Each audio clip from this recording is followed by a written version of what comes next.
будет обзор на фингерборд. Ну, мне скажете, да ты уже задолбал своими фингербордами.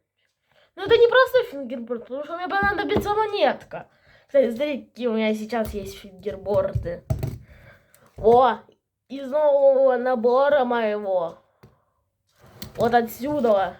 Дайте-ка сначала я покажу такой... Дайте-ка я сначала покажу вам бард-слайд. И будем начинать.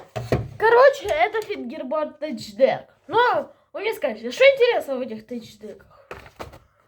Это тейчдек какой-то... Мне кажется, что это старый тейчдек. Пожалуйста, напишите в комментариях, новый это тейчдек, либо же это старый.